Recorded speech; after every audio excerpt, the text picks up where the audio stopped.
السلام عليكم ورحمة الله وبركاته. بها في دياتي سني كان فيديو كي أجرتن إنتلو فوتو إشي أسرت أجرتن كنا بكا جرتن تشير ولي قد كيستو نانو جرتنو نصرا عبد السلام سكرو فوتو إشي أجرتن كنا نصرا عبد السلام سكرو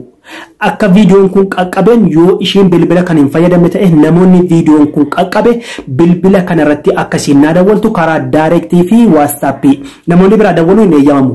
maaliif namni kamillee rakkoon isin irra gaha social media jiraachuun bakka rakkoo wal gargaaruuf kanaafuu share do it gochuudhaan wal biraan gahaa inni dabalataa immoo Fadilaa Abbaagaroo Shabee Somboo jara kana lamaan Fadilaa Abbaagaroo Shabee Somboo videoon kun yoo isi yookiin maatii si kan qaqqabu ta'e namoonni video kana agartan Shabee Somboo taatan share gochuudhaan Fadilaa Abbaagaroo akka lakkoofsa irratti yookiin maatii si na dawwaltu godha. Nasraa Abdusalaam Sokorruu footoo ishee akka mul'atu kanatti akka videoon kun qaqqabeen namoonni video kana bira hin dabarfatina rakkoon akka nama qunnamu namaa hin galu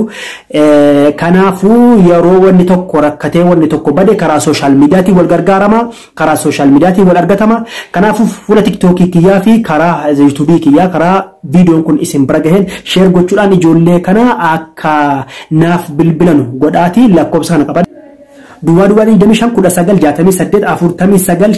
25,1949,51,27 namoonni biyya alaa WhatsAppidhaan bisuu dandeessanii Itoophiyaan directly argachuu dandeessanii biyya alaatii directly dawwaluu dandeessanii biyyoota keessa jirtan hunda kanaafuu Nasraa Abdusalaam